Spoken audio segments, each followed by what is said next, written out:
फेरि एउटा मिक्सचर बनाएको भिडियो लिएर तपाईहरु माझ आएको छु। मेरो भिडियोलाई मन परेदेखि लाइक शेयर गर्नुहोला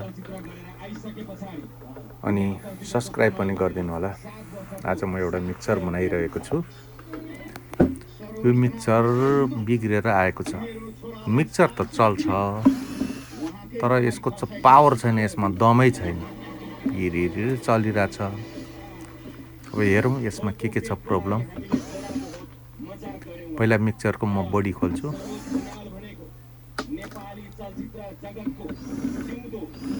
चारवटा नट्स हुन्छ, यो खोल्नु होला। तपाईहरुले पनि बनाउनु छ भने मैले के गर्छु त्यो गर्न सकिहाल्छ। हेरेर नि सिक्न सकिन्छ। हेर्नुस्, यसलाई खोले। त्यो नट अलिकति गाह्रो भयो निकाल्नलाई।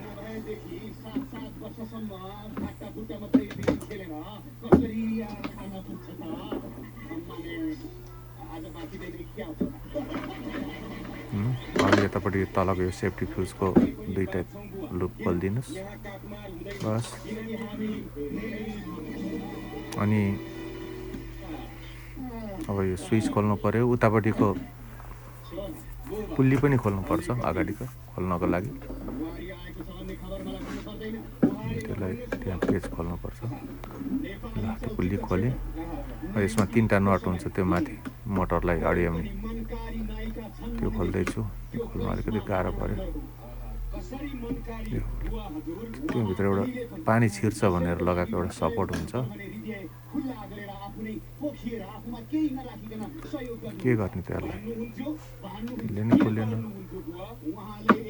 खुलेन भनेपछि अब हिर्काउनु पर्यो। यस्तो गरी हिर्काउनु पर्छ। उड्यो।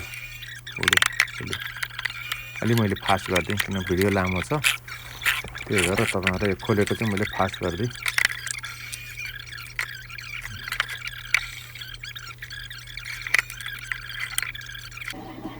ल, अब मैले मोटर खोलेँ। अब मोटरको म पहिला कार्बन झिक्छु। त्यहाँबाट कार्बन, किनभने कार्बन ननिक्लिकन ऊ निक्लिँदैन। यसको आर्मेचर मोटर छुट्याउन सकिँदैन। ल, हेर्नुहोस्, मन परे लाइक शेयर सब्स्क्राइब गर्नु होला। यो कार्बनै राम्रो चलिरहेछ, कार्बन अड्किएको छ। हेर्नु अन्त अब म यसको दुईटा नट हुन्छ, दुई साइडमा दुईटा नट खोल्नु। दुईटा नट खोलेपछि त्यसको आर्मेचर बाहिर निक्लिन्छ। ल, हेर्नु, त्यसमा एउटा बेरिङ छ, बेरिङ हराउन सक्छ। त्यो बेरिङलाई सुरक्षित राख्नु तल्लोपट्टि एउटा बेरिङ हुन्छ। अब मैले आर्मेचर निकालेँ। आर्मेचर त साह्रै फोहोर भएर छ कि, हेर्नु त, दागी। अब म यो आर्मेचर साफ गर्दैछु। हेर्नु, आर्मेचरलाई कसरी साफ गर्ने होला अब हेर्नु है त तपाईहरुले कसरी साफ गर्छ। मैले 320 नम्बरको खाक्सीले यो आर्मेचरलाई सफा गर्छु म। ल, हेर्नु, 320 नम्बर खाक्सीले अब मैले सफा गरेँ। ल, लुज भयो। ल, हेर्नु त, आर्मेचर छ। यदि आर्मेचर सर्ट छैन भने चाहिँ काम गर्छ राम्रोसँग। तपाईहरुले आफैले पनि सफा गर्न सक्नुहुन्छ। यस्तो ड्रिल छैन भने हातले पनि सफा गर्न सक्नुहुन्छ कोटेर। ल, हेर्नु, आर्मेचर कति नयाँ भयो।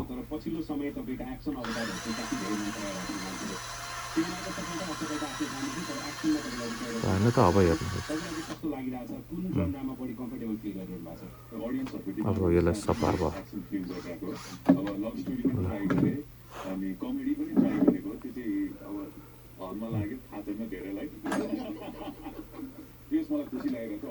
अब म यो आर्मेचरको लाई चेक गर्छु। ल, हेर्नु,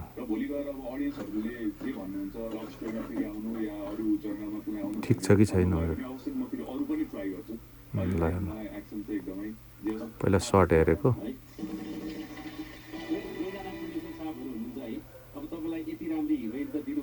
सबै एक त्यसको धर्का मध्येमा सबमा चेक गर्नुपर्छ, सबैमा लाइन आउनुपर्छ। म एउटा मार्कर लिन गइरहेको छु। प्रत्येक चेक गर्न मार्करले चेक गर्नु पऱ्यो नि। मार्कर एउटा मार्किङ गरेर अनि म चेक गर्छु।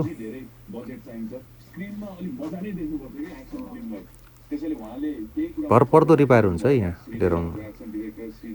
मधेसीहरूले ठगेर ध्वस्त बनाउँछ तपाईँहरूलाई।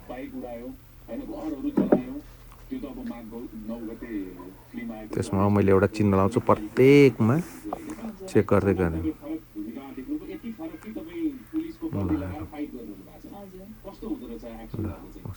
एकदमै नै गाह्रो।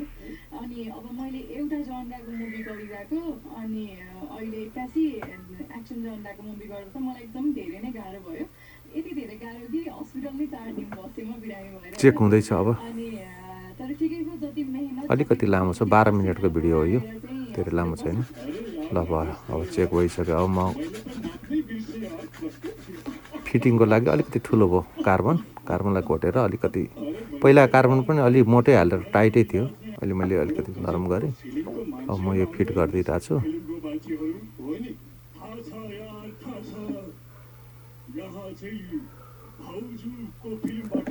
तेल हालेँ, अब यसलाई टक्क फिट गरेर तपाईँहरूलाई चलाएर देखाउँछु म।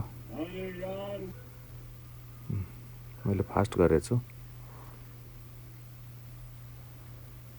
लामो हुन्छ भिडियो त्यही भएर।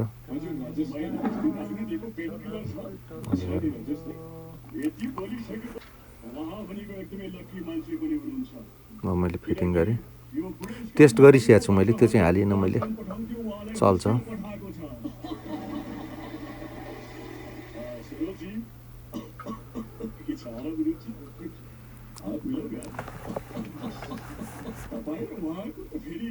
भिडियो अलि कतिको छ क्लियर, बेलुका बनाएको हो यो,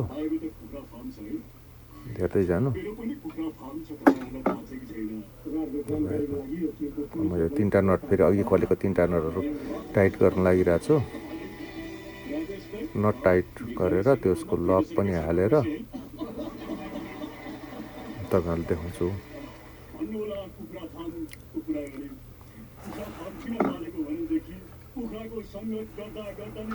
अब अरू हुँदैछ।